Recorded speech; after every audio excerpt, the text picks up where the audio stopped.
প্রিয় বন্ধুরা, ভালোবাসি অঙ্ক চ্যানেলে সবাইকে স্বাগত। আজ আমরা নবম শ্রেণীর গণিত অধ্যায় 11 এর কোষে দেখি 11.2 এর পার্ট 1 করব। তোমাদের বইতে দেখো 171 পৃষ্ঠাতে রয়েছে কোষে দেখি 11.2 এ রাশি বিজ্ঞানের অঙ্ক। তো যারা আমার ক্লাসে আজ নতুন জয়েন করেছো তারা আগের ক্লাসগুলি ডেসক্রিপশন বক্সে দেওয়া প্লেলিস্টের লিংক থেকে দেখে নিও, আর পরবর্তী ক্লাসগুলি কন্টিনিউ করার জন্য অবশ্যই চ্যানেলটিকে সাবস্ক্রাইব করে নিও। শুরু করছি কোষে দেখি 11.2। 1 নম্বর, বকুলতলা গ্রামের 50টি দোকানের দৈনিক লাভ নিচের ছক করে লিখলাম। দৈনিক লাভ টাকাতে দেওয়া আছে আর দোকান সংখ্যা। 0 থেকে 50 টাকা পর্যন্ত লাভ করে 8টি দোকানে, 50 থেকে 100 টাকা পর্যন্ত লাভ করে 15টি দোকানে, 100 থেকে 150 টাকা পর্যন্ত লাভ করে 10টি দোকানে, 150 থেকে 200 টাকা পর্যন্ত লাভ করে 12টি দোকানে, 200 থেকে 250 টাকা পর্যন্ত লাভ করে 5টি দোকানে। তো এই তথ্যের থেকে একটি আয়তলেখ অঙ্কন করতে হবে। প্রশ্নটি আমরা খাতায় লিখে নিয়েছি। তো আয়তলেখ অঙ্কন করার জন্য আমরা এই যে দৈনিক লাভ যেটা দেওয়া আছে 0 থেকে 50 টাকা, 50 থেকে 100 টাকা, এটাকে শ্রেণী হিসাবে লিখব। তাই এখানে আরেকটি ছক করে নিয়েছি। এখানে আমরা লিখে নিচ্ছি 0 থেকে 50, তারপর 50 থেকে 100, তারপর 100 থেকে 150, 150 থেকে 200, 200 থেকে 250। দেখো এখানে এই শ্রেণীর ঊর্ধ্বসীমা থেকে নিম্নসীমা বিয়োগ করে আমরা শ্রেণী দৈর্ঘ্য নির্ণয় করে নেব, কারণ আয়তলেখ আঁকতে গেলে আমাদের শ্রেণী দৈর্ঘ্য সবগুলো শ্রেণীতে সমান আছে কিনা সেটা দেখে নেওয়া দরকার। তো এখানে 50 থেকে 0 বিয়োগ করলে শ্রেণী দৈর্ঘ্য দাঁড়াচ্ছে 50, 100 থেকে 50 বিয়োগ করলে শ্রেণী দৈর্ঘ্য দাঁড়াচ্ছে 50, 150 থেকে 100 বিয়োগ করলে শ্রেণী দৈর্ঘ্য 50, 200 থেকে 150 বিয়োগ করলে শ্রেণী দৈর্ঘ্য 50, 250 থেকে 200 বিয়োগ করলেও শ্রেণী দৈর্ঘ্য 50, অর্থাৎ প্রতিটি শ্রেণী দৈর্ঘ্য সমান আছে। তাহলে আমাদের আয়তলেখ আঁকতে সুবিধা হবে। এবার আমরা পরিসংখ্যা যেমন দেওয়া আছে সেটাকে শুধু লিখে নেব। পরিসংখ্যা দেখো এখানে দেওয়া আছে 0 থেকে 50 পরিসংখ্যা হচ্ছে 8, 50 থেকে 100 এর মধ্যে পরিসংখ্যা হচ্ছে 15, 100 থেকে 150 এর মধ্যে পরিসংখ্যা 10, 150 থেকে 200 এর মধ্যে পরিসংখ্যা 12, 200 থেকে 250 এর মধ্যে পরিসংখ্যা 5। তাহলে আমরা এইভাবে ছকটি করে নিয়েছি। এবার আয়তলেখ আঁকার সময় আমরা x অক্ষ বরাবর এই শ্রেণী লিখব আর y অক্ষ বরাবর আমরা পরিসংখ্যা লিখব। তো শ্রেণী লিখতে গিয়ে আমরা দেখতে পাচ্ছি এখানে 0 থেকে শুরু করে 250 পর্যন্ত আমাদের ঘর আছে কিনা সেটা দেখে নিতে হবে। তো দেখো 250 ঘর আছে কিনা তোমরা গ্রাফ খাতাতে আগে গুনে নিতে হবে। তো এখানে আমি একটি ইঞ্চি ডিভিশনের গ্রাফ খাতা নিয়েছি, তোমরা চাইলে মিলিমিটার ডিভিশনের গ্রাফ খাতাও ইউজ করতে পারো। তো ইঞ্চি ডিভিশনের গ্রাফ খাতাতে আমরা দেখতে পাচ্ছি এখান থেকে শুরু করলে দেখো 10, 20, 30, 40, 50, 60, 70, 80 ঘর পর্যন্ত রয়েছে। সেই কারণে আমরা আমাদের সুবিধা মতো এই ক্ষেত্রে x অক্ষ বরাবর 250 ঘরকে ধরানোর জন্য আমরা এখান থেকে যেমন যে কোনো আর কি মূল বিন্দু থেকে এই 5 ঘর পর্যন্ত আমরা ধরে নেব 50। এখানে যদি 0 হয় এই পর্যন্ত 50, এখানে 100, এইভাবে অর্থাৎ x অক্ষ বরাবর আমরা 5টি ক্ষুদ্রতম বর্গক্ষেত্রের বাহুর দৈর্ঘ্য সমান 50 ধরে নেব। আর y অক্ষ বরাবর আমরা পরিসংখ্যা লিখব। সেক্ষেত্রে আমরা পরিসংখ্যা দেখতে পাচ্ছি আমাদের রয়েছে 8, 15, 10, 12, 5, অর্থাৎ এখানে কিন্তু আমাদের 1 ঘর সমান 1 ঘর ধরলেই আমরা পেয়ে যাব, কারণ হাইয়েস্ট রয়েছে 15 ঘর। 15 ঘর তো এখানে আছে। ইচ্ছে করলে আমরা y অক্ষ বরাবর 2টো ঘর সমানও 1 একক ধরে নিতে পারি।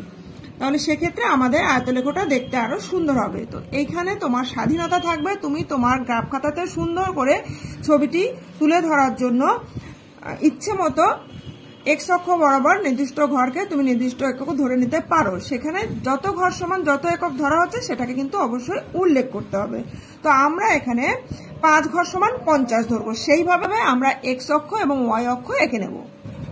দেখো আমরা গ্রাফ খাতায় x অক্ষ এবং y অক্ষ এঁকে নিয়েছি। এখানে মূলবিন্দু অর্থাৎ এখানে 0, এখান থেকে শুরু করে x অক্ষ বরাবর 1, 2, 3, 4, 5 ঘরে আমরা 50 লিখেছি, অর্থাৎ 1 ঘর সমান 10 ধরেছি।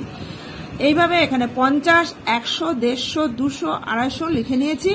আর ওপরে কিন্তু আমরা 1 ঘর সমান 1 এককে ধরেছি। তাহলে 1, 2, 3, 4, 5-এ আমরা 5 লিখেছি, 10-এর সোজায় 10 লিখেছি, অর্থাৎ একটি ক্ষুদ্রতম বর্গক্ষেত্রের বাহুর দৈর্ঘ্য সমান একটি দোকান সংখ্যা আর কি। আর এখানে একটি ক্ষুদ্রতম বর্গক্ষেত্রের বাহুর দৈর্ঘ্য সমান আমরা 10 টাকা ধরে নেব। এই যে আমরা ধরে নিয়েছি এটাকে কিন্তু অবশ্যই লিখতে হবে।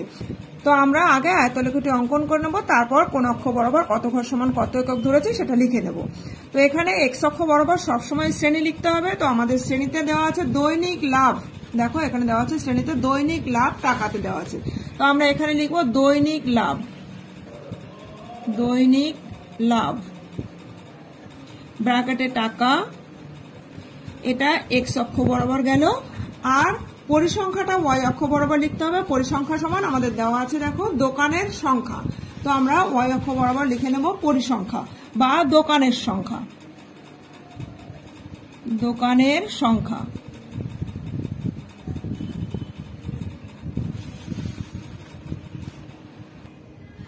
এখন আমরা আয়তলেখ আঁকবো। তাহলে দেখো প্রথম শ্রেণীতে অর্থাৎ 0 থেকে 50 টাকা লাভ হয় 8টি দোকানে, অর্থাৎ প্রথম শ্রেণীতে পরিসংখ্যা আছে 8।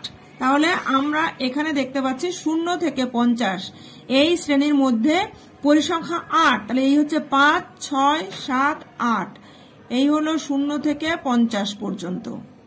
এখানে আমরা একটা দাগ দিয়ে নিলাম। তারপরের শ্রেণীতে রয়েছে দেখো 50 থেকে 100 পর্যন্ত শ্রেণীর মধ্যে পরিসংখ্যা হচ্ছে 15। তাহলে আমরা এখানে 50 থেকে 100 এর মধ্যে শ্রেণীর হচ্ছে পরিসংখ্যা আছে 15। তাহলে এই দেখতে পাচ্ছি 50 সোজা বরাবর উঠে গেলে এইখানে আমরা দেখতে পাচ্ছি 15। তাহলে 15 হচ্ছে 50 থেকে 100 পর্যন্ত, এই পর্যন্ত। এরপরে দেখো 100 থেকে 150 পর্যন্ত এই শ্রেণীতে পরিসংখ্যা আছে 10। তাহলে 100 থেকে 150 পর্যন্ত এই 100 বরাবর উঠে যাচ্ছি, এই হচ্ছে 10, 10 থেকে এই হচ্ছে 150 এই পর্যন্ত, 100 থেকে 150 পর্যন্ত 10। এইভাবে আমরা এখানে স্কেল দিয়ে যুক্ত করে দেব।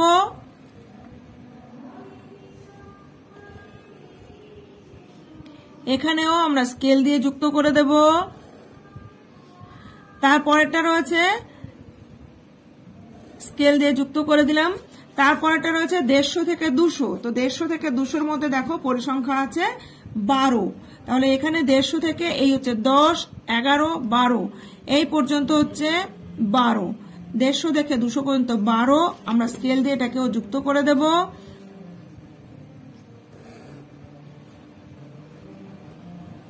তারপরে রয়েছে 200 থেকে 250 পর্যন্ত 5।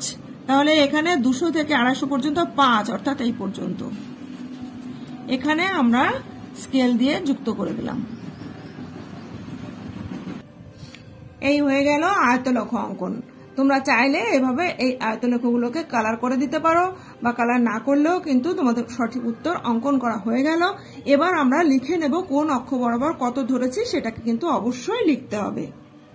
তাহলে আমরা খাতাতে যে ছক করেছি তার নিচে লিখে নিচ্ছি এক্স অক্ষ বরাবর, এক্স অক্ষ বরাবর, এক্স অক্ষ বরাবর আমরা 5টিতে 50 লিখেছি, তার মানে একটিতে 10।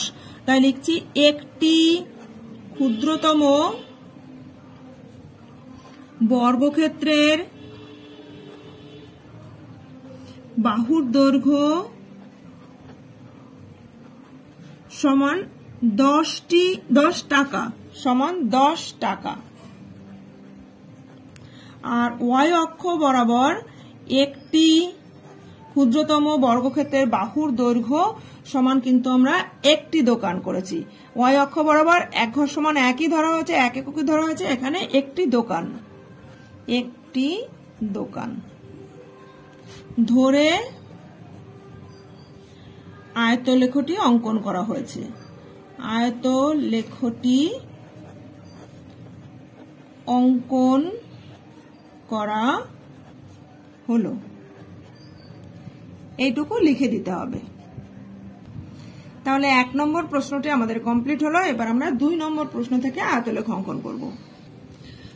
2 নম্বর প্রশ্নে রয়েছে মিতা তাদের স্কুলের 75 জন বন্ধুদের উচ্চতা মেপে নিচের ছকে লিখলো। দেখো এখানে উচ্চতা সেন্টিমিটারে দেওয়া আছে। 136 থেকে 142 সেন্টিমিটার পর্যন্ত বন্ধুর সংখ্যা 12 জন, 142 থেকে 148 সেন্টিমিটার পর্যন্ত বন্ধুর সংখ্যা 18 জন, 148 থেকে 154 সেন্টিমিটার পর্যন্ত বন্ধুর সংখ্যা 26 জন, 154 থেকে 160 সেন্টিমিটার পর্যন্ত উচ্চতা হচ্ছে 14 জন বন্ধুর, আর 160 থেকে 166 সেন্টিমিটার পর্যন্ত উচ্চতা 5 জন বন্ধুর। আমি মিতার সংগ্রহ করা তথ্যের আয়তলেখ অঙ্কন করি।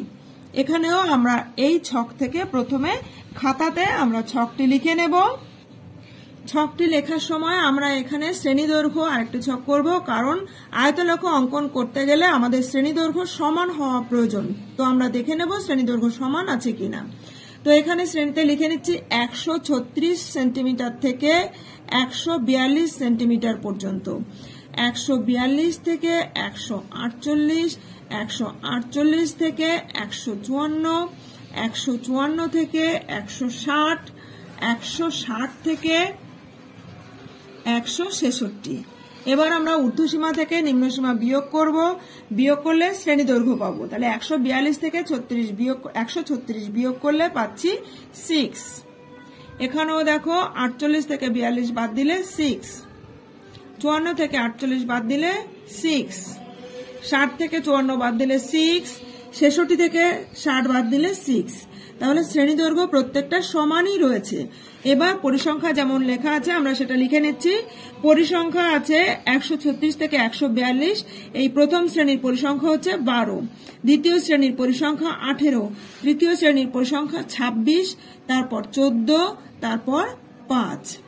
তাহলে এখানে আমরা আয়তলেখ অঙ্কন করতে গেলে শ্রেণীকে এক্স অক্ষ বরাবর লিখতে হবে। তাহলে শ্রেণীকে এক্স অক্ষ বরাবর লিখতে গেলে আমরা দেখতে পাচ্ছি যে 136 থেকে স্টার্ট হয়েছে, 166তে গিয়ে থেমেছে।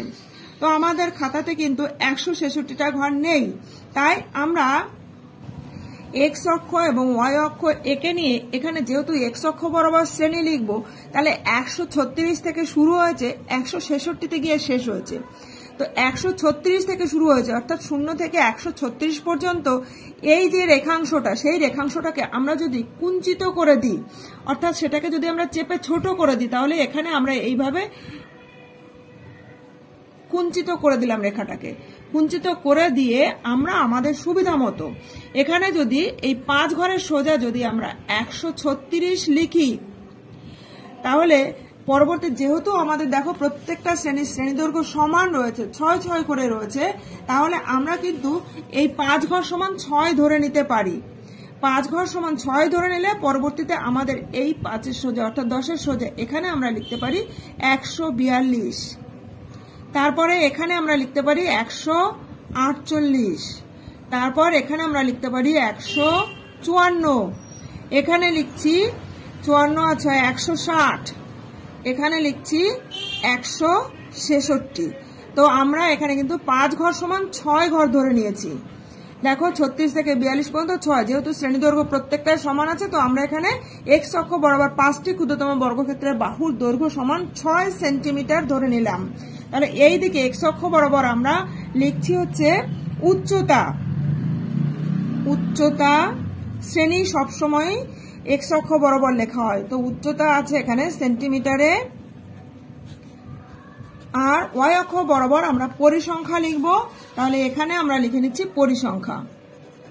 পরিসংখ্যা অর্থাৎ হচ্ছে বন্ধুর সংখ্যা। পরিসংখ্যা ব্র্যাকেটে লিখতে পারো বন্ধুর সংখ্যা, বন্ধুর সংখ্যা। এটা ওয়াই অক্ষ বরাবর গেল। তো ওয়াই অক্ষ বরাবর পরিসংখ্যা লিখতে গিয়ে আমরা দেখতে পাচ্ছি আমাদের হাইয়েস্ট পরিসংখ্যা আছে 26। তো এখানে যদি আমরা এক ঘর সমান একজন বন্ধুই ধরি, তাহলে কিন্তু আমাদের পরিসংখ্যা চলে আসছে এখানে 5, 10, 15, 20, 25, 26 এই পর্যন্তর মধ্যে আমাদের হয়ে যাচ্ছে। তাই আমরা এক ঘর সমান 1 এককই ধরবো। তাহলে এখানে লিখছি 5, এখানে লিখছি 10, এখানে হচ্ছে 15, এখানে হচ্ছে 20, এখানে হচ্ছে 25। এখন আমরা আয়তলেখ অঙ্কন করে নেব। তাহলে দেখো প্রথম শ্রেণীর পরিসংখ্যা আছে 12। তো এই 136 থেকে 142 এই পর্যন্ত 12 ঘর পর্যন্ত যাব আমরা। এই হচ্ছে 5, 10, 11, 12, তাহলে এই দাগ দিয়ে নিলাম। তারপরে রয়েছে 142 থেকে 148 পর্যন্ত 18, পরিসংখ্যা 18, তাহলে এই হচ্ছে 12, এই হচ্ছে 15, 16, 17, 18 এই পর্যন্ত। সঙ্গে সঙ্গে আমরা স্কেল দিয়ে দাগ টেনে নেব। এই 136 থেকে 142 পর্যন্ত হচ্ছে 12, 142 থেকে 148 পর্যন্ত 18, তারপরে রয়েছে দেখো 26, তাহলে 148 থেকে 154 পর্যন্ত হচ্ছে 26, এই হচ্ছে 20, 25, এই হলো 26। তাহলে এখানেও আমরা স্কেল দিয়ে দাগ টেনে নেব।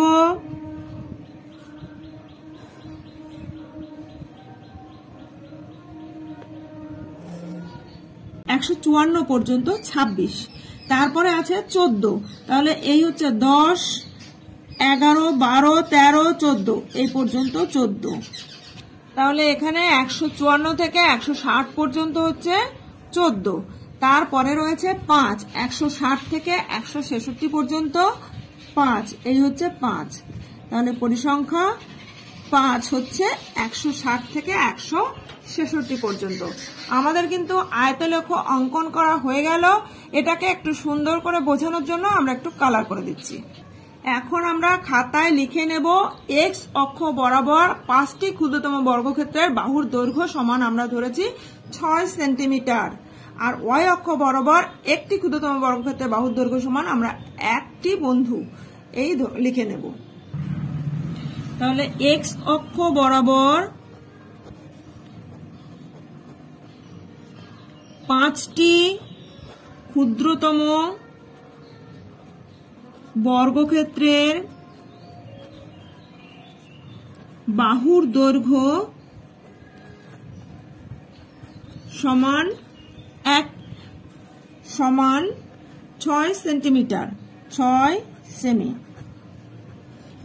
আর ওয়াই অক্ষ বরাবর একটি ক্ষুদ্রতম বর্গক্ষেত্রের বাহুর দৈর্ঘ্য সমান 1 জন ধরে আয়তলেখটি অঙ্কন করা হলো।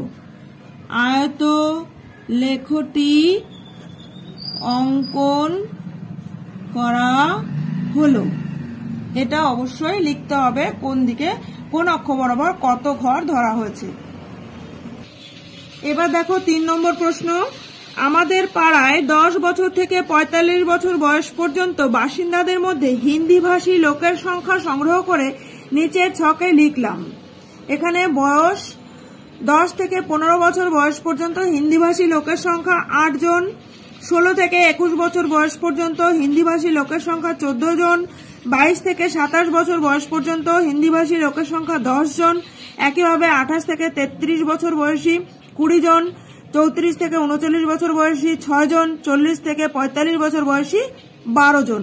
তো আমি উপরের তথ্যের আয়তলেখ অঙ্কন করি।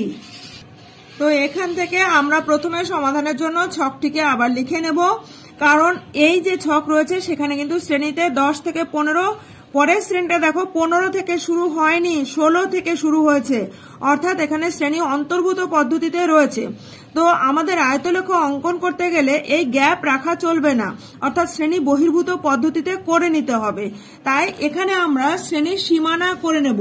শ্রেণীতে রয়েছে 10 থেকে 15, তারপর রয়েছে 16 থেকে 21, 22 থেকে 27, 28 থেকে 33, 34 থেকে 39, 40 থেকে 45।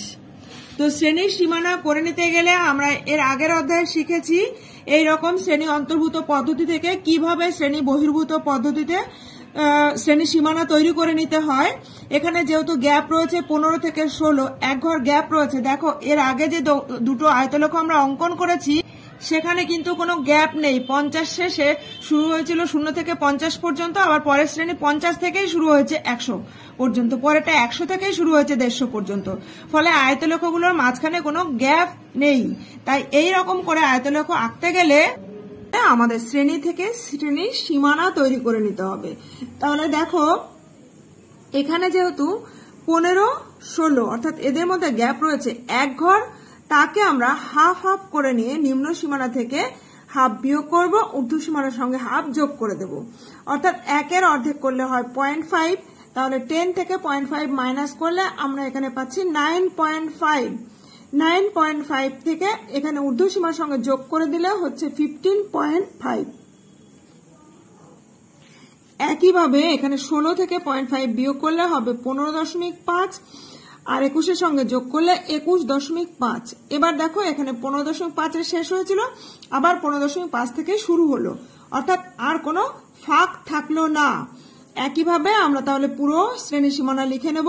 21.5 থেকে 27.5, পরেরটা হবে 27.5 থেকে 33.5, 33.5 থেকে 39.5, 39.5 থেকে 45.5।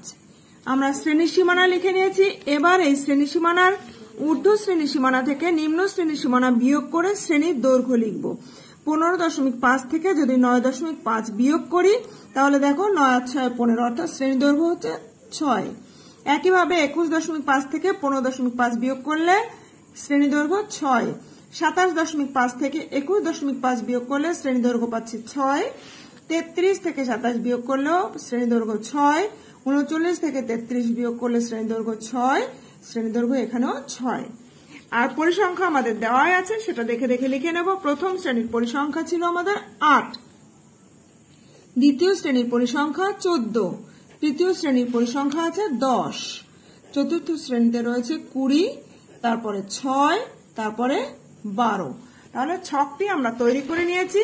এখন আমরা এই ছক থেকে লেখচিত্র আঁকতে গেলে শ্রেণীর সীমানাকে আমরা অনুভূমিক অক্ষ অর্থাৎ এক্স অক্ষ বরাবর লিখব, আর পরিসংখ্যাকে আমরা উল্লম্ব অক্ষ অর্থাৎ ওয়াই অক্ষ বরাবর লিখব। এখানে দেখো শ্রেণীর সীমানাতে যেহেতু 0.5 করে রয়েছে, 9.5, 15.5, তাই আমরা যদি এক্স অক্ষ বরাবর 2 ঘর সমান 1 একক ধরে নিই তাহলে আমাদের 0.5টাকে পয়েন্ট করতে সুবিধা হবে। তাই এক্স অক্ষ বরাবর আমরা 2 ঘর সমান 1 একক ধরে নেব। সেক্ষেত্রে আমরা দেখতে পাচ্ছি 9.5 থেকে শুরু করে 45.5 পর্যন্ত রয়েছে, তো এর দ্বিগুণ সংখ্যক ঘর আমাদের দরকার, অর্থাৎ 90, 91 ঘর আমাদের দরকার। সেক্ষেত্রে খাতাটাকে আমরা যদি আর করে ধরি তাহলে আমরা 100 ঘর পর্যন্ত পেয়ে যাচ্ছি। তাই আমরা এইভাবে এক্স অক্ষ টেনে নিয়েছি আর এখানে ওয়াই অক্ষ টেনে নিয়েছি। এখানে তাহলে আমরা 2 ঘর সমান 1, অর্থাৎ এখানে যদি 1 হয়, এই 2, 3, 4, 5, অর্থাৎ 10-এর সোজা হচ্ছে 5, এখানে হচ্ছে 10, এইভাবে হচ্ছে। তাহলে আমাদের কিন্তু এইটা হচ্ছে 5, এইটা হচ্ছে 10, এইটা হচ্ছে 15, এখানে হচ্ছে 20, এখানে হচ্ছে 25, এখানে 30। এইবার আমাদের যে পয়েন্টগুলো রয়েছে শ্রেণীটা সেইভাবে করে নেব। তাহলে দেখো প্রথম শ্রেণী রয়েছে 9.5 থেকে 15.5, 9.5 থেকে 15.5, এইখানে হবে 9, এইটা হচ্ছে 9.5, এইখানে হচ্ছে 9.5, এটা থেকে 15.5, এই হচ্ছে 15, এটা হচ্ছে 15.5, এইটা হচ্ছে 16, তাহলে এইটা হচ্ছে 15.5, 15.5। তারপরের শ্রেণী রয়েছে আমাদের 15.5 থেকে 21.5, তাহলে এই হচ্ছে 20, এখানে হচ্ছে 21, 21.5 হচ্ছে এই ঘরে 21.5। তারপরের শ্রেণীতে আমাদের রয়েছে 27.5, তাহলে আমরা 27.5 লিখবো। এই হচ্ছে 25, এই 26, এই 27, এইটা হচ্ছে 27.5, 27.5। তারপরের শ্রেণীতে আমাদের রয়েছে 33.5, 33.5, তাহলে এই হচ্ছে 30, 31, 32, এই 33, 33.5 হচ্ছে এইখানে, তাহলে এটা হচ্ছে 33.5। তারপরের শ্রেণীতে রয়েছে 39.5, তাহলে এই হচ্ছে 40, তাহলে এখানে হচ্ছে 39, আর এইটা হবে তাহলে 39.5, অর্থাৎ এখানে আমরা লিখছি 39.5। তারপরটা আছে 45.5, এখানে 45 শেষ হয়েছে, আমি আর একটা ঘর এখানে বাড়িয়ে নিয়েছি, তাহলে এটা হবে 45.5, অর্থাৎ এই লাস্ট ঘরটা হচ্ছে 45.5। এবার আমরা প্রথম শ্রেণীতে 9.5 থেকে 15.5 পর্যন্ত এই শ্রেণীর মধ্যে পরিসংখ্যা রয়েছে আমাদের 8। তো ওয়াই অক্ষ বরাবর আমরা কিন্তু 1 ঘর সমান 1ই নিয়েছি, তাহলে এখানে হচ্ছে 5, এটা হচ্ছে 10, এটা হলো 15, এটা 20, পরিসংখ্যা আছে 8।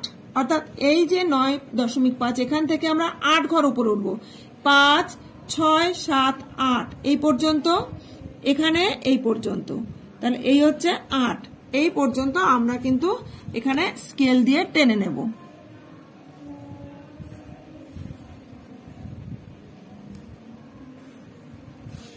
তাহলে এইটা স্কেল দিয়ে টেনে দিচ্ছি, অনেকটা লম্বা।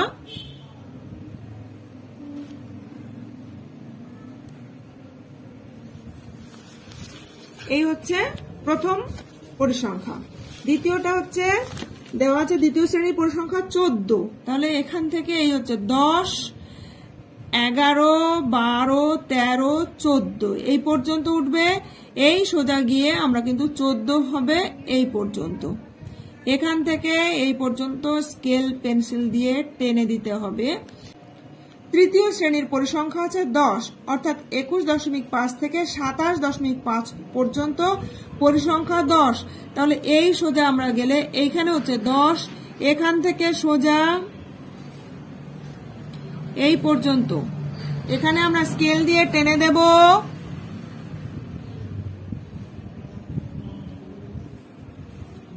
এখানে স্কেল দিয়ে টেনে দিচ্ছি, এখানে দেখো স্কেল দিয়ে টেনে দিলে হয়ে গেল। পরবর্তী শ্রেণীতে অর্থাৎ 27.5 থেকে 33.5 পর্যন্ত রয়েছে 20 জন। তাহলে এখানে আমরা পরিসংখ্যা পেয়েছি 20, এই সোজা তুলে দেব, এই হচ্ছে 10, এই হলো 20। আবার এখানে 33.5 অর্থাৎ এই পর্যন্ত হচ্ছে 20, তাহলে এইটুকু আমরা দাগ দিয়ে দিচ্ছি। এবার স্কেল দিয়ে জুড়ে দেব, দেখো এখানে স্কেল দিয়ে জুড়ে দিলাম, এখানেও স্কেল দিয়ে জুড়ে দেব। এরপরে পরবর্তী শ্রেণীতে পরিসংখ্যা আছে 6, তাহলে এখানে আমরা 6 পর্যন্ত পরিসংখ্যা, দেখো এখান থেকে শুরু করে এই হচ্ছে 5, এই হলো 6। আমরা মোটা দাগগুলো দেখে গুনতে সহজ হবে, তাই আমরা মোটা দাগে 5, এখানে হচ্ছে 6, এখান থেকে এই হচ্ছে 39.5, 39.5 পর্যন্ত পরিসংখ্যা 6 দাগ দিয়ে নিলাম। তারপরে শেষ শ্রেণীতে পরিসংখ্যা রয়েছে 12, তাহলে এখানে হচ্ছে 12, এখানে 6, এখানে হচ্ছে 10, এই হচ্ছে 11, 12 এই পর্যন্ত হচ্ছে 12। তাহলে এখানে আমরা জুড়ে দিলাম। শেষ শ্রেণী রয়েছে 39.5 থেকে 45.5 পর্যন্ত পরিসংখ্যা আছে 12। আমাদের কিন্তু আয়তলেখ আঁকা কমপ্লিট হলো। তো আমরা এই দিকে এক্স অক্ষ বরাবর আমরা শ্রেণী লিখেছি, এই দিকে লিখবো আমরা শ্রেণী, শ্রেণী ব্র্যাকেটে লিখে দেব বয়স বছরে।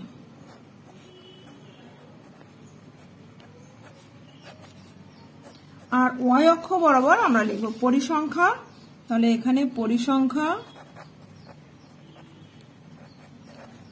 আর ব্র্যাকেটে লিখে দিচ্ছি হিন্দি ভাষী লোকের সংখ্যা, হিন্দি ভাষী লোকের সংখ্যা।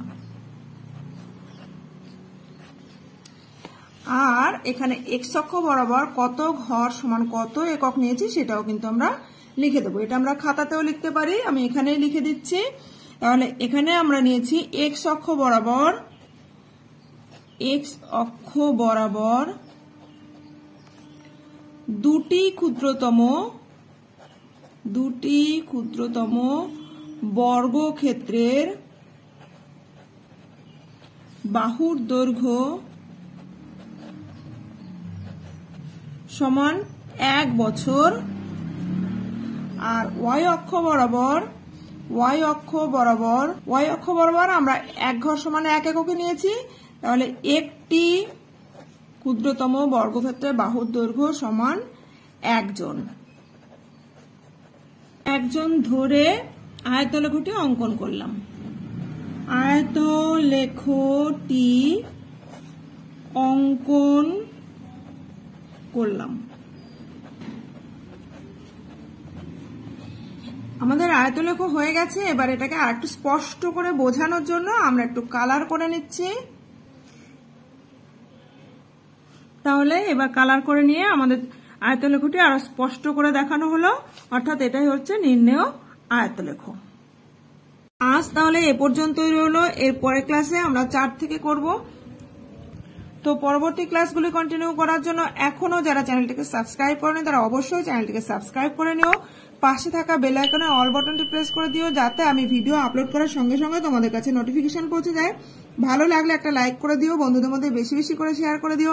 কোথাও বুঝতে অসুবিধা হলে বা ভিডিওটি কেমন লাগলো কমেন্ট করে জানিও।